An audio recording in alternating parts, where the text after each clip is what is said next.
Você muito provavelmente deve ter aprendido que a Igreja Católica era anti-ciência e perseguidora de vários nomes do meio científico, que ela teria atrasado todo o desenvolvimento científico da humanidade ao longo do tempo.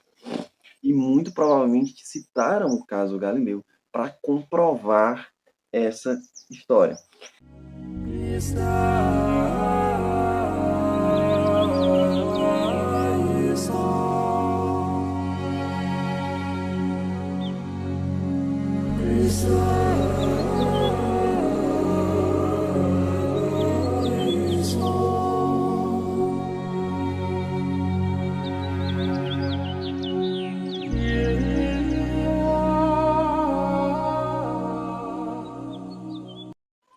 Galileu Galilei nasceu em 1504, na cidade italiana de Pisa. Recebeu uma formação tradicional e se tornou professor aos 25 anos.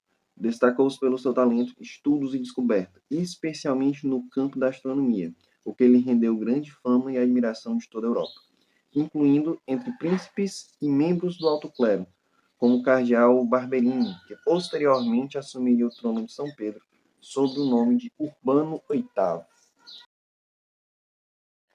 Mas afinal, no que consistiam as ideias de Galileu?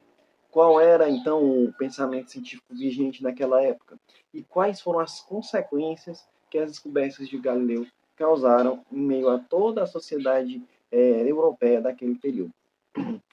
Primeiramente, a gente vai precisar entender o que era o geocentrismo e o heliocentrismo, suas principais diferenças e quais foram as consequências diretas que as descobertas de Galileu causaram. O modelo geocêntrico, mais precisamente dentro do sistema aristotélico-ptolomaico, era até então o sistema consensualmente admitido por toda a comunidade científica, ou pelo menos por sua grande maioria. Isso se dava pelo fato, além da força de tradição, dado que esse sistema vigorava desde a Grécia Antiga, era o sistema que melhor explicava uma série de questionamentos dentro da comunidade científica, embora ele tivesse também suas falhas e seus defeitos. Dentre alguns dos pontos que era colocado nesse sistema aristotélico, se dava a questão de que os corpos celestes eles teriam uma física, as leis da física que regeriam os corpos celestes seriam diferentes das leis da física aqui na Terra, que esses corpos seriam perfeitos e que eles teriam uma órbita circular perfeita em torno da Terra. Inclusive, o Sol seria um dentre os demais planetas que orbitaria a Terra. Quando Galileu ele aponta a sua luneta para o espaço em 1609, ele consegue ver aquilo que nenhum outro ser humano antes tinha visto. É importante lembrarmos que até aquele ano o instrumento mais desenvolvido tecnologicamente que se tinha para a observação do espaço era o olho humano. E que tudo que se entendia, que se conhecia por cosmos até então, era aquilo que se podia ver a olho nu. Quando o Galileu cria a sua própria luneta, é importante também saber que a luneta não foi invenção do Galileu, ela provavelmente teria sido invenção holandesa em torno de um ano antes. Né? E Galileu teria reproduzido a invenção, criado o seu próprio protótipo, e com ele teria visto crateras na Lua, manchas no Sol, satélites em torno de Júpiter, e além de algumas outras coisas que iam contra o que se esperava de acordo com o modelo geocêntrico, que era o sistema vigente entre o pensamento científico da época. As descobertas de Galileu, ao contrário do que se pensa, que a igreja com isso o condenou, não sei o que lá, ele foi torturado. Não deu nada disso. O que aconteceu de imediato é que a fama de Galileu, que até então era reclusa a somente aquele ambiente ali próximo a ele, explodiu a níveis mundiais. Ele era mundialmente conhecido na época. Muitos, inclusive haviam membros da realeza, príncipes, que queriam que ele fosse aos seus palácios para lhe apresentar os seus descobrimentos. Ele tinha admiradores dentro da própria igreja, existiam vários clérigos que o admiravam, que inclusive eram amigos pessoais de Galileu. Também é importante saber que Galileu não foi o primeiro e nem o único a apresentar um modelo heliocêntrico. Copérnico já tinha feito isso, inclusive redigido obras muito tempo antes de Galileu pensar em apontar uma luneta para o espaço. Inclusive, o modelo heliocêntrico já era debatido e o próprio Copérnico já tinha feito a publicação de uma obra com um estudo, né, esse respeito, né, a respeito desse estudo. Todavia, Copérnico não deu a repercussão que Galileu fez, porque quando Copérnico começou a trabalhar o heliocentrismo, ele tratou o heliocentrismo como uma teoria, e o Galileu não fez isso. O ponto principal que fez com que Galileu tivesse problemas com o Tribunal do Santo Ofício não era a questão puramente científica. Aquela ideia de que o caso Galileu foi um caso ciência versus religião é algo totalmente sem nexo algum. Não faz o menor sentido. Na realidade, o caso Galileu, que inclusive se deu em dois processos, um primeiro em 1616 e um segundo em 1633. Esses dois casos, essas duas ocasiões em que Galileu se apresentou diante da Inquisição, se deu por dois motivos diferentes. A primeira vez, digamos, nós tivemos um caso de ciência contra ciência. E a segunda, nós tivemos um caso de religião contra religião. Em 1616, quando Galileu levado ao Tribunal do Santo Ofício, foi algo que aconteceu totalmente sem o menor alarde.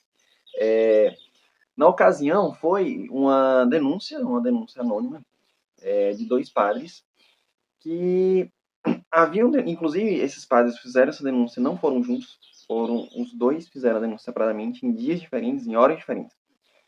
E na ocasião, Galileu ele teve que comparecer ao Tribunal do Santo Ofício para ser julgado. Olha só por qual motivo. Porque a obra que ele tinha acabado de publicar,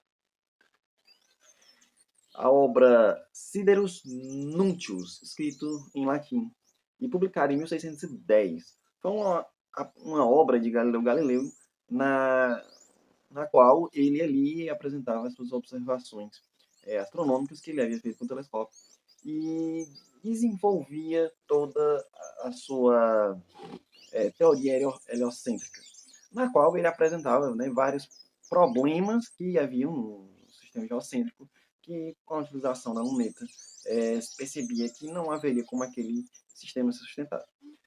Todavia, o motivo pelo qual Galileu teve essa denúncia é porque na obra ele apresenta o seu modelo científico como não uma teoria que está a ser comprovada, mas sim como um fato científico já comprovado. E não era bem assim. Embora a teoria de Galileu estivesse muitíssimo certa e ele tivesse acertado no que ele estava insinuando, no que ele estava, aliás, declarando, ele não tinha como provar boa parte daquilo.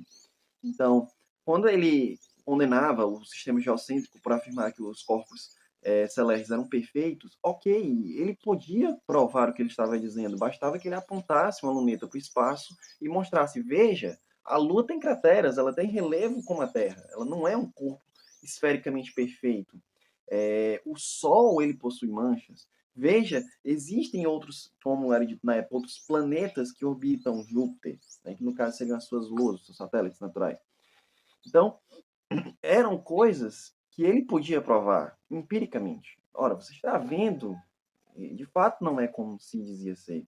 Porém, existiam coisas que ele ainda não tinha como provar, como a questão do movimento da Terra. Acreditava-se que a Terra era inerte, né, e que os outros corpos é que orbitavam ela.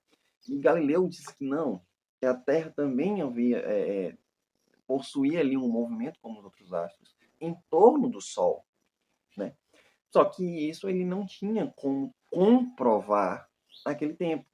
Existiram questões dentro dos estudos de Galileu que só foram ser comprovadas 200 anos depois, com Newton e outros cientistas que desenvolveram depois, com a ciência mais avançada, e conseguiram comprovar esses pontos do heliocentrismo. Então, veja, o problema que nasce no processo de Galileu na Inquisição em 1616 se dá não por um problema de religião contra ciência, mas sim um problema de ciência contra ciência. Porque Galileu afirmava como uma verdade provada uma coisa que ainda estava sendo estudada e discutida, ainda estava sendo teorizada. Como até citei anteriormente, Galileu tinha amigos próximos, inclusive dentro do clero, e eu recomendava. E vários seus amigos, inclusive entre um deles, São Roberto Bellarmine, recomendava a ele que, olha, não vá por esse caminho. Você tem que ver que o que é, e isso é uma frase do próprio São Bellarmine, né? O que é muito provável não é ainda provado. Então, ele foi recomendado antes, né, por pessoas próximas, a não apresentar aquilo como fato científico. Porém, Galileu tinha um problema de embora ele fosse um grande gênio, ele tinha um gênio muito complicado, vocês me entendem. Ele era de fato uma pessoa inteligente, genial, porém ele tinha uma personalidade muito forte. Galileu não era o tipo de sujeito que gostava de ser corrigido, inclusive ele não aceitava ser corrigido, na grande maioria das vezes. E ele tinha o hábito de se achar como que um dono da verdade e tratar de modo muito provocativo os seus opositores. Era comum de Galileu, em um debate ou em resposta a algum acusador seu, ainda que este fosse um clérigo, de tratá-lo com um tom provocativo, onde ele ali meio que menosprezava, né, ou insinuava, por parte da ignorância do sujeito, para lhe desmerecer. Ele se dizia ser um grande descobridor daquilo que ninguém mais pôde descobrir, né? Ninguém mais antes descobriu. Inclusive alegando para si maior mérito do que todos os santos, porque ele descobriu algo que ninguém antes tinha descoberto. Então, daí você percebe que era um sujeito extremamente orgulhoso, né? Mas, retornando à questão do caso do Galileu, qual foi a resposta da Inquisição? O que a Inquisição condenou Galileu a fazer? Bem, é importante observarmos que, na época, você fazer a publicação do livro não é como hoje, em que você dá um toque lá para a editora e, ei, peraí, eu preciso corrigir bem aqui um problema.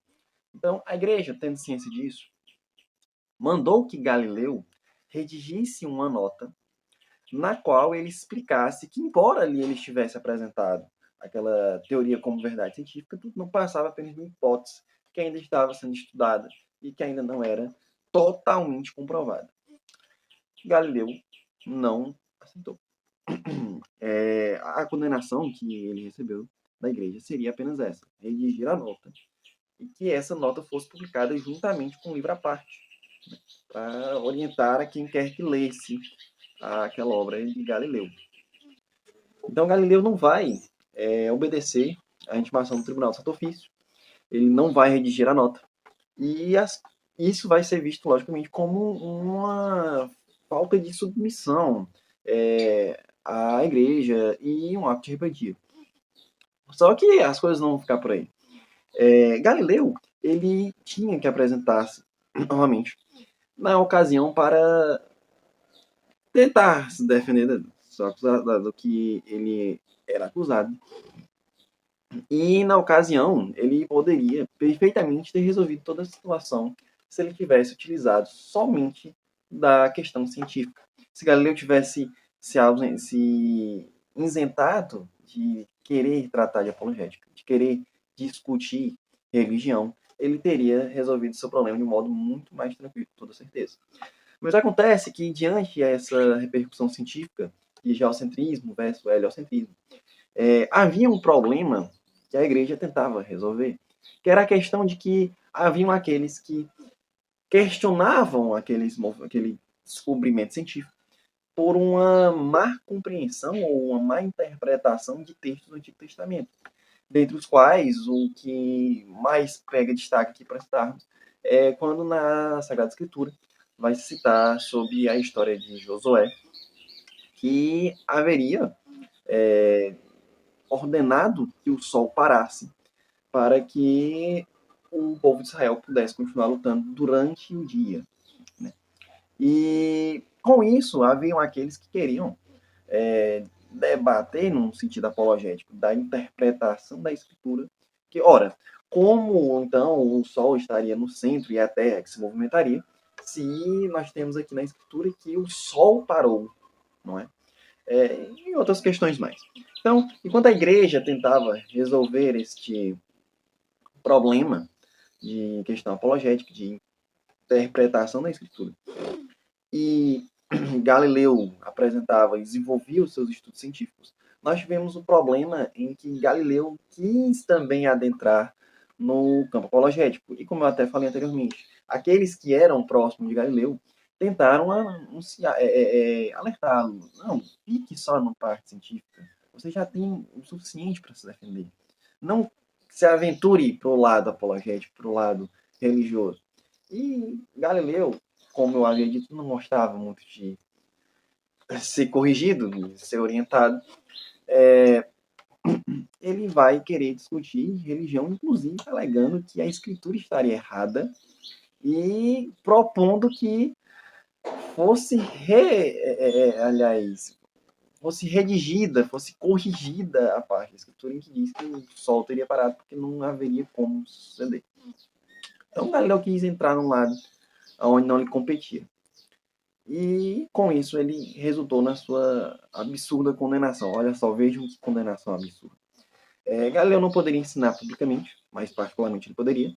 Então ele não poderia ir nos grandes salões, nos grandes centros de estudo, ele não poderia dar aula em locais públicos como esse, mas em casa ele poderia tranquilamente. Ele não estaria impedido de continuar os seus estudos, mas ele não poderia divulgá-los como fato científico, como já havia sido feito na condenação anterior. E olha só a parte mais absurda e cruel possível de toda a condenação dele. Ele teria que rezar os 7 salmos penitenciais todos os dias do resto da sua vida. Só isso, 7 salmos penitenciais. E a questão da sua prisão domiciliar, inclusive houveram membros do próprio clero que se disponibilizaram para dar a ele uma moradia onde ele pudesse ali dedicar-se ao restante dos seus estudos. Mas ele recusou, preferiu voltar para a cidade natal para morar perto do convento, onde estavam 2 de suas filhas que tinham se tornado freiras. Inclusive uma delas, Celeste Galilei, filha de Galileu Galilei, que morreu em opinião de santidade. Ela própria se colocou à disposição para fazer a penitência do pai dela. Né? Ela sabia como era o pai que ela tinha e sabia que ele se esquecia de fazer a penitência, de rezar os 7 salmos todos os dias. Então, por causa disso, ela própria se colocou à disposição e disse para ele, né, pai, eu sei como o senhor é. Então, eu disse a Nosso Senhor que eu farei a penitência no seu lugar. E ela fez. Enquanto o Galileu esteve vivo, ela rezou os salmos penitenciais todos os dias no lugar dele. Mas é basicamente isso. Né? Eu vou deixar aqui no link da descrição um artigo muito bom, onde um professor francês, Georges Salé, se eu não estiver pronunciando errado, onde ele vai discorrer e aprofundar bastante, muito mais do que eu apresentei aqui, que foi só um cenário, uma apresentação, uma introdução, um tema. Nesse artigo vai ser discutido, aqui eu trouxe a questão histórica, nesse artigo é discutido muito mais, sem a menor comparação, com uma profundidade absurda a questão científica, pontos que eu sequer citei. Um artigo muito bom, foi traduzido e publicado no Brasil pela editora Permanência em 1982, se não for a memória.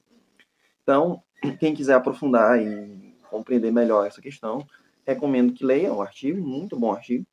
E basicamente a questão do caso Galileu é essa, não foi, como a gente viu aqui, um problema de ciência contra religião. A gente teve um problema ciência contra ciência e depois um problema religião contra religião. Teve um problema ciência contra ciência e depois um problema religião contra religião. Totalmente diferente do que você provavelmente deve ter aprendido, né? Então, se você gostou, eu gostaria de pedir que você seguisse aqui. A gente vai estar sempre fazendo outros vídeos discutindo questões históricas. Deixe o seu curtir e compartilhe. Não custa nada.